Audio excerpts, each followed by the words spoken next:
Waduh, sebelum kita on air nih tadi, ini diskusi di studio ini nih hangat. Pertanyaannya, bener nggak sih yang bersangkutan gitu loh? Ya, Abah Abimanyu sih nanti narasumber kami sudah tahu lah ya pertanyaan kita apa gitu. Kita Iya, akan kulas udah biasa secara langganan mah, akademis gitu, ya udah, gitu ya. ya. Sudah hadir sedua narasumber kami di sini ada Bang Bedi Daga, praktisi hukum. Selamat pagi. Assalamualaikum. Selamat pagi. Selamat Dan pagi. juga ada Pak Abimanyu, ini pakar telematika. Selamat pagi, Bang. Abah, kami menyebut Abah. Abimanyu, ya kan sudah terhubung juga melalui sambungan Zoom ada Brigjen Ahmad Ramadan, Karopenmas Divisi Humas Polri. Selamat pagi, Pak Ramadan. Pagi, Pak Ramadan. Selamat pagi, Mbak Maria. Selamat pagi, Mas Adi. Siap. Saya terlebih dahulu mungkin ke polisi ya, ke Polri terlebih dahulu. Beberapa saat lalu ada laporan nih dari Rebecca Klopper berserta dengan tim kuasa hukumnya ya. Sejauh mana informasi ini bisa dibagi kepada masyarakat dan terkait juga dengan laporan tersebut atau penanganan sendiri dari pihak kepolisian? Baik, Mas Arif, Mbak Maria.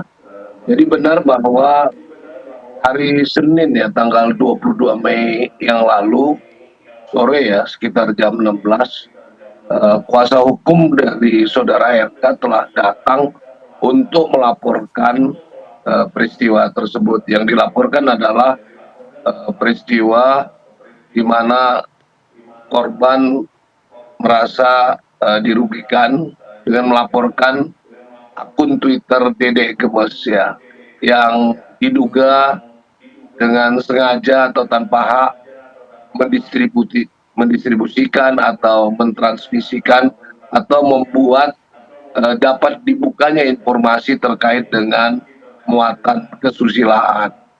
Nah, ini saat ini laporan polisi telah diterima oleh Bariskem Polri dan tentunya dalam hal ini penyidik juga prinsip kehati-hatian dan ketelitian harus diutamakan. Saat ini masih dalam mempelajari daripada kasus tersebut. Tentunya nanti pasti langkah-langkah akan diambil oleh penyidik untuk melakukan pemeriksaan. Nah, tentu rencananya akan dilakukan pemeriksaan terhadap pelapor dan juga berikutnya nanti akan dilakukan pemeriksaan terhadap korban. Demikian Mbak Maria, Mas Arif. Ya oke, artinya ini masuk dalam Undang-Undang ITE ya Pak Ramadan ya. Kerugian yang dimaksud oleh Rebecca ini apakah kemudian pencemaran nama baik karena kemudian memang bukan yang bersangkutan dalam video tersebut atau memang menyebarluaskan video yang sudah dijaga secara baik-baik oleh yang bersangkutan? Kalau laporannya tersebut, kuasa hukumnya memberikan laporan bahwa perbuatan daripada orang tersebut ya, pemilik akun Dedek Gemes, melanggar Undang-Undang ITE pasal 45/27 Undang-Undang ITE. Ini kan Pak.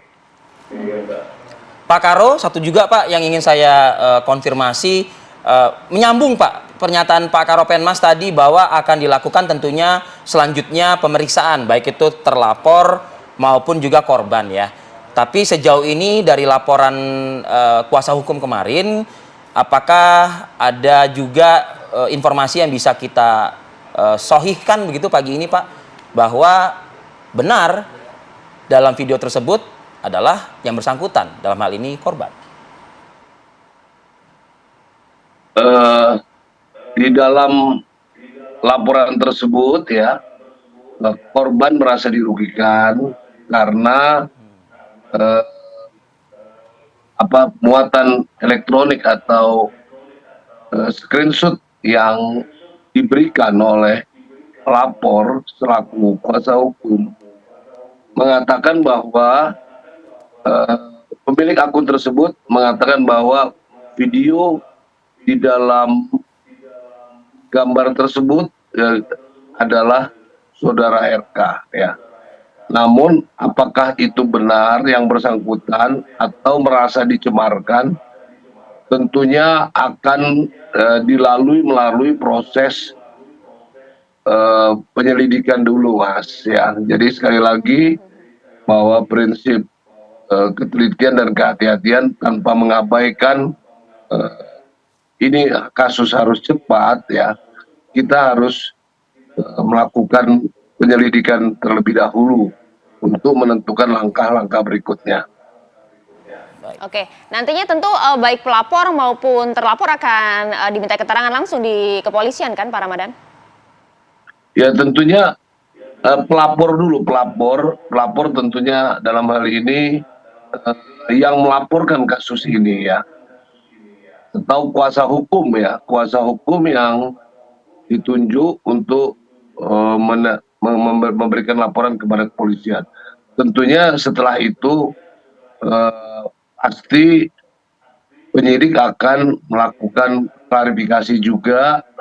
Sekali lagi klarifikasi ya, belum melakukan pemeriksaan karena ini belum naik ke tahap penyidikan.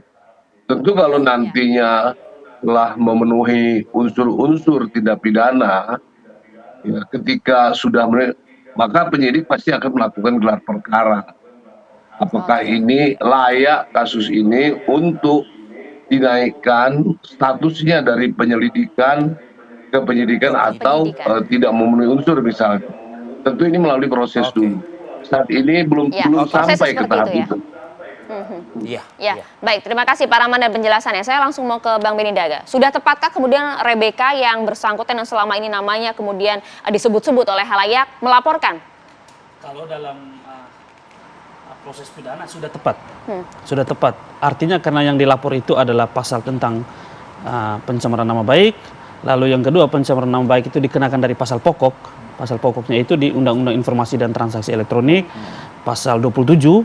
Kemudian kalau saya tidak salah nanti mungkin akan dijuntokan dengan pasal 45, lalu dijuntokan dengan pasal 29.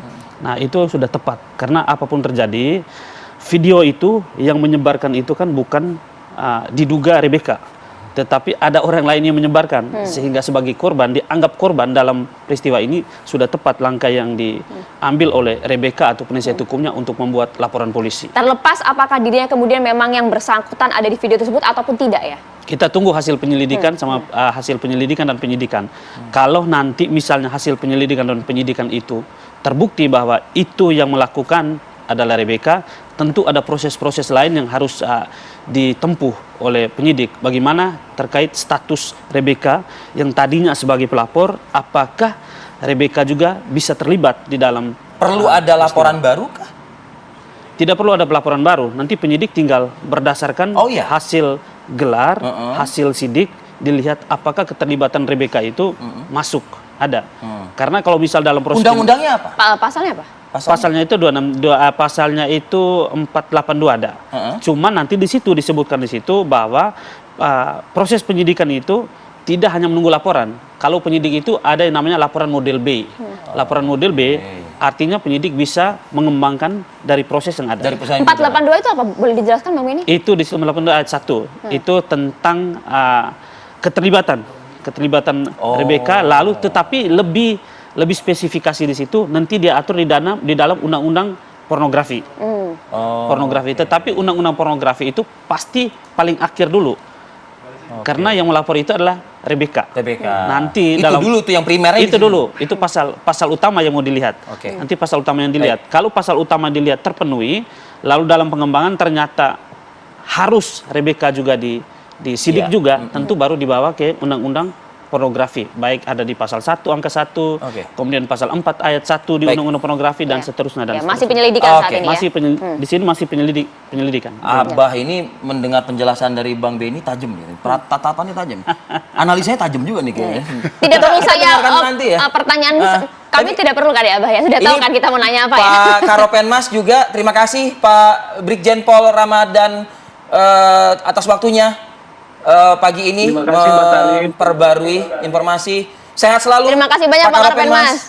Selamat pagi, assalamualaikum. Salam presisi. Terima kasih Mbak Maria. Waalaikumsalam warahmatullahi wabarakatuh. Kita akan sambung diskusi kami bersama dengan Abah Abimanyu. Saya jeda saat lagi.